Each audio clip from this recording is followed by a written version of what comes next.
Ever wonder why so many bikers ride alone and love it? Well, I prefer riding solo, and here's why. But not everyone feels this way, and that's worth exploring.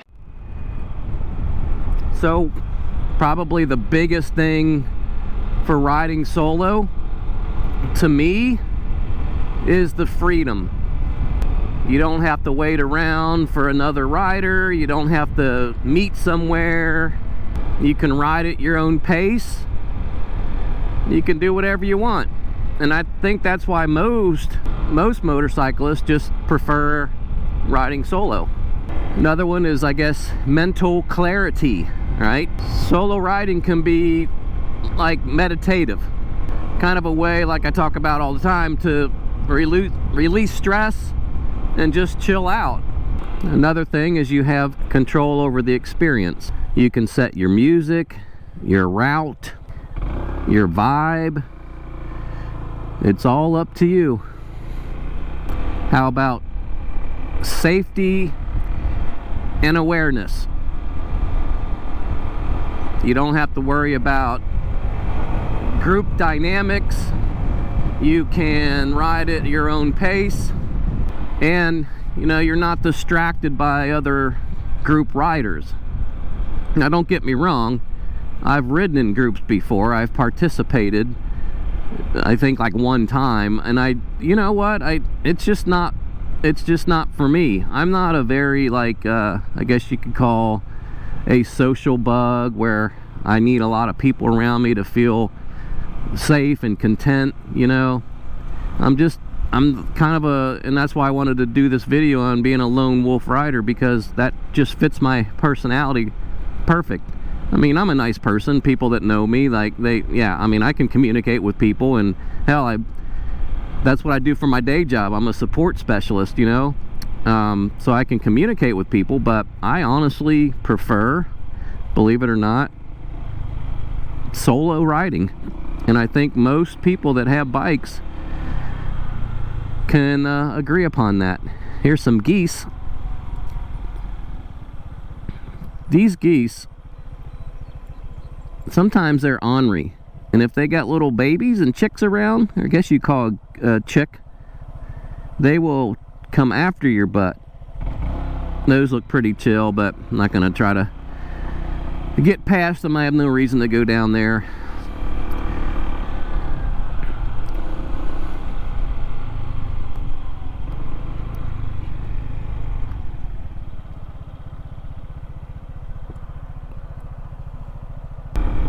Yeah, another one I can mention is like safety and awareness. You know, when you're riding in groups, you get distracted quite easily sometimes. You know, even when I rode in that one group a while back, a couple years ago actually, I was pretty distracted. Not anyone's fault. It's just because you have the dynamics of a group ride, and there are those distractions. And of course, you have the reflection and self-awareness of riding solo like this. I mean, right now I'm in the middle of a cemetery.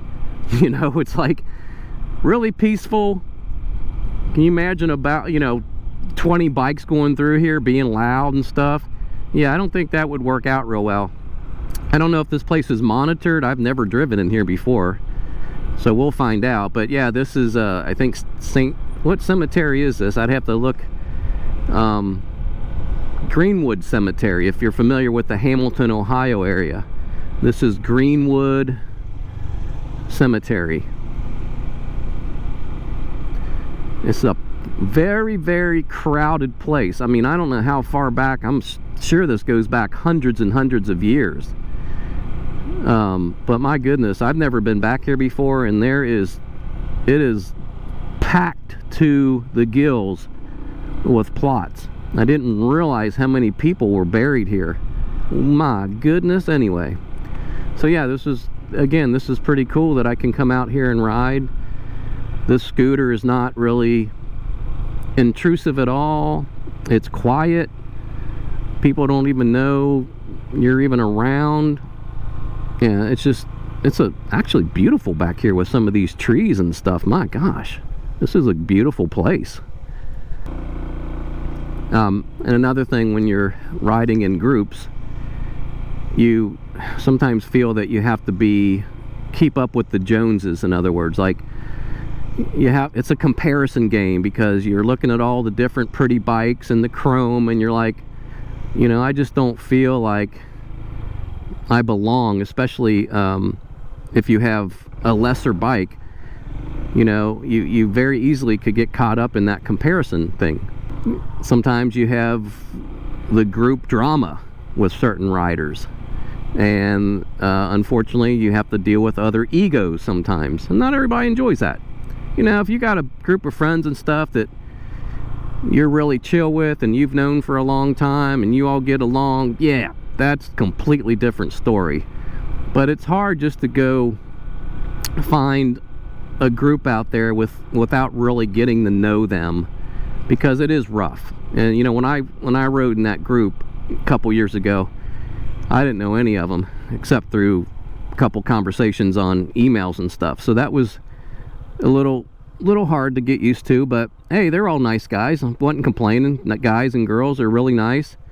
It's just something that you know, I never did again, because for one, I like riding solo, and secondly, it's very hard for me to find time to ride, so everybody's different. I think that pretty much sums up why I like to ride solo. I'm sure I forgot something, but now, why would you want to ride in a group? Well, we can cover those aspects too. Look at this monument, my goodness. Getting back to the group dynamics, if you do like to ride in the group, most common why people would want to ride in group is because of the brotherhood, they call it, the camaraderie, you know, friends, relatives, you know, that sense of belonging with other riders, especially if you're in a large group and you do that on a regular basis. That's some pretty sweet stuff. You know, it's really fun, and I get you, especially if you're taking a trip, like if you're going across the country, you know, like the guys that do the cannonball stuff on the scooters. Yeah, they ride they all kind of do the cannonball stuff, and these scooters aren't really meant to ride that long distance, so you got to really keep up with the maintenance on the way. And yeah, I don't know if I'd want to do with any of that really. But you know, with the group stuff, there is definitely safety in numbers, right? So if one person has a problem with one of their bikes, you have others around that can help you out. Now that's a little challenge. I kind of feel spooked when I'm right out there riding alone, especially if I go out and about and away from I mean, I got my cell phone, of course, but I'm just talking like if something happens to your bike. Yeah, that would be a pretty surreal feeling when nobody's around, and let's say you didn't have cell signal. I mean, I don't go that far out where it's like no civilization around, but man, can you imagine? Itchy Boots, you know, that the woman who does the YouTube, her name is Itchy Boots. I think her first name is Nora. It's from where's she from?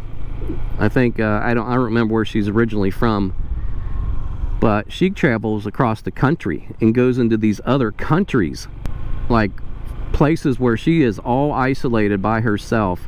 I give the woman credit. She's got some nerve to do that, bravery, because being out in the middle of nowhere and your bike breaks down, yeah, that wouldn't be a good feeling, would it? So safety in numbers for the group thing, and I guess you could say your shared experience. So when you have that many riders in a group, all that knowledge and all that wisdom of riding over the years, you can share that with each other, and you learn a lot. You really do. So that's some of the benefits of group rides: the camaraderie, the friendships, the bonding, you know, where you build relationships that just strengthens that bond between people. Like, you know, I rode with a friend of mine that you know who you are if you're listening. A lot of fun, but we have to do it more often. And it's just hard. It's hard to get, you know, everybody's life is different. You know, we all have our own schedules, we all have our own responsibilities, and so it's just hard to just, all right, you want to ride? It's almost like you have to put it on a calendar and plan it 6 months ahead to even accomplish anything like that. So it's rough. Everybody's so busy nowadays. But yeah, let me know in the comments if you ride solo, or if you prefer riding in like a group dynamic, or a little bit of both. Let me know. I'd like to hear from you. I love reading your comments. And again, I want to thank everyone for leaving a comment. I know, again, I say it all the time, there's other channel creators out there that never respond to a comment. I don't know why, but I find that it's really fun to do. It's engagement. And you know, you don't have to respond to every comment, and I don't, but the ones that I feel that, you know, I'm gonna give the person the satisfaction of a response because they took the time. Read some of my comments below. You'll see, like, my goodness, people write a lot. And because I think they do that because they know that I'm gonna probably respond to that, and they enjoy it too. Everybody's different. But yeah, I was watching another channel today, and I'm not going to mention names, but there was not one response to anyone's comment, anyone's question, and the channel is like big. I'm like, what the hell? What's wrong with this picture? I mean, I feel like, I know YouTube's not a customer service thing. It's more about videos and presenting. It's not about customer service or answering questions. Look, I'm not a support guy, but if somebody's going to ask me a question, I'll answer it to the best of my knowledge, you know. That's just me, though. Everybody's different. So yeah, let me know what you like to ride, what type of environment you like to ride in. And I have my regulars who pretty much respond to most of my videos, and I thank you guys for that. I really do. So curiosity, here's a fun one you can do. What was your most memorable solo ride? Comment below, okay?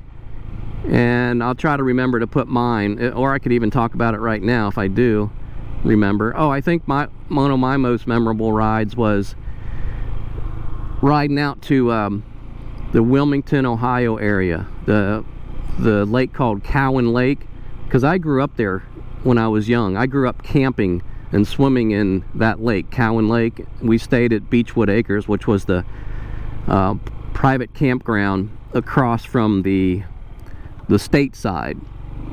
And I grew up on a lake, fishing, swimming, playing in the woods. You know, that was my childhood all the way up until my teens. I camped every single weekend, so that was a lot of fun. But the ride going up there, visiting the lake that I grew up in, this was decades ago, right? Probably what, 35 years ago. I rode up to that lake and the campground. You can look at the video I did on that. It's called Beechwood Acres or Cowan Lake. Look at those videos, because that's where I grew up. But that was pretty surreal. And riding out there takes about an hour in a vehicle. So I forget how long it took me on the bike, but that was stretching my legs a little bit on those country roads out there. But it was a lot of fun. I think that was probably my most memorable ride, was to Cowan Lake. Right, it's so far. I don't ride really far on this bike yet, but that was one of them that was a lot of fun. But I think I'm done with riding in the cemetery. Hope you guys enjoyed that little scenic route. That was pretty cool. So peaceful. And that's why I am a lone wolf solo rider. Not that I don't enjoy the company of others. I really do enjoy the company of others. But there's something special about just getting out on your bike, no matter what kind of bike you got, and getting out there and riding. I mean, it's one of the best therapeutic things you can do. Really is, for me anyway. Some people are very nervous about riding, and it's the opposite. They're like freaking out about riding. But you know, you can't have that mentality if you own a bike. You're gonna get into trouble whether you're in a car, a bike, a plane. Hey, you don't know what's going to happen in the future. You really don't know. So I don't live life that way. I just basically take it as it comes, and I try to enjoy the moments. Got to be careful of this grass clippings on the roads. It could get very slick. So I'm just gonna ride for a little bit, guys, and enjoy the scenery, okay?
Well, I just wanted to mention one more thing here before I close out, that my channel has now surpassed 3,000 subscribers, and so I thank every one of you for tuning in and subscribing and all that thing, all those things. But yeah, this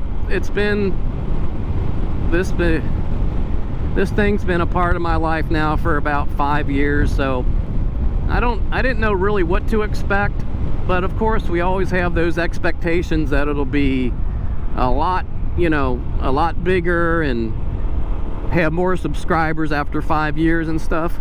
But you know what? I also have to realize YouTube is very difficult to figure out. And being a motovlog niche, as they call it, as some of you know and have commented on that, thank you. It's not as popular as motovlogging used to be like 5 years ago. So it's tough because the market's pretty much saturated now with people riding bikes and sharing their rides. So once you've seen a few of those, I guess not too many people really get into it as much as they used to, because when you get used to something, it happens. You lose interest, right? So I really do thank everybody for subscribing. That's why I like to talk about stuff, and not only share my rides, but kind of like my philosophy on stuff. I think people appreciate that, because we all learn from different people, and I can share my perspective on a lot of stuff, especially when it comes to motorbike riding and the type of bike that you might want. I have a lot of videos where I've ridden and talked about that. I've ridden other bikes. You can go back and look at some of the stuff that I've ridden, like on these demos, and I really enjoy that. So I have my ankle that was broken this year, so I'm kind of missing the mark on some of those demo days, but maybe next year. This year was kind of like it happens. Broke my ankle in 3 places. You can see my video on that, and there goes my summer basically. But I think some of these demo days that they call them might even go out to like August. I don't know about September, but I think there's August events. I really would like to go out there and check out the Kawasaki line again. The Kawasaki is awesome. The Ninja 400 is one of my favorite small bikes besides this. As far as a standard shift bike, I'd love to have me a little Kawasaki Ninja. Yes, yes sir, any day. But yeah, I mean, if you have your endorsement and you do things right, gosh damn glass, you can participate in those demo days, they call them, that the manufacturers have, okay? And I didn't really know they existed when I first got into riding motorbikes, because they didn't have those back in the day, I don't think, when I was young. But now it's kind of a neat thing for those manufacturers to have people get up close and personal and ride the different bikes, because what are they trying to do? Well, of course they're trying to sell their bikes, right? So if you ride it and you fall in love with it, you might be more willing to buy one, and that's their philosophy. So they have these demo bikes that they just let people ride, and I think it's a lot of fun. You go out in a group and you have to be in a controlled environment, but nothing crazy, no doing wheelies down the highway, you know, it's all at a reasonable pace, and you can watch some of my videos on that. But yeah, it's a really nice way to check out other bikes, because really if you go to a dealer by yourself, they're not going to let you ride. I don't think they let you just ride the bike unless you're really interested in buying it or maybe have bought it. I don't know how that works anymore. Maybe they do nowadays, but I know you're going to have your endorsement before they let you ride anything. And I want to say that they won't let you ride anything until you buy it. That's just what I feel, but I could be wrong. So if anybody knows, let me know below. Can you go out to, like, let's say BMW, like today, and actually ask them, hey, I want to ride that bike, here's my endorsement? Do you think they would let you do that? I don't know. I honestly don't know. Well, again, over 3,000 subs. That's really sweet. I have a long way to go before I can make this a full-time journey, that's for sure. Maybe by the time I retire, I'll have something. That's my hope. So yeah, if you have any ideas of what you'd like to see, I'm probably gonna do some more maintenance type videos. But again, this bike is getting now 5 years old, or 4 years old. So, and I still have very low mileage on this, so I don't do a lot of maintenance on it except change my engine oil. But I know you guys like maintenance videos, so I'll see what I can come up with, even if they're simple stuff. But I have all kind of maintenance stuff on this bike already, and I did it well before I even had to do it, like gear oil changes and stuff like that, because I just wanted to demonstrate it, you know, and learn myself. So again, thanks guys for tuning in. I hope you do enjoy the channel and all my ramblings, and yeah, we'll see you on the next one. So I hope you enjoyed that video. Comment below, let me know what you prefer doing. Hey, look, everybody's different. There's no shame in riding solo. There's no shame in riding in a group if that's what you prefer. You know, we're all different, right? So we all like our own thing, our own vibe. Solo riding is just awesome. It's so relaxing, and I get to get out here and just escape the world for a while. And sometimes you don't need a lot of people around to do that. So until next time, thanks for watching.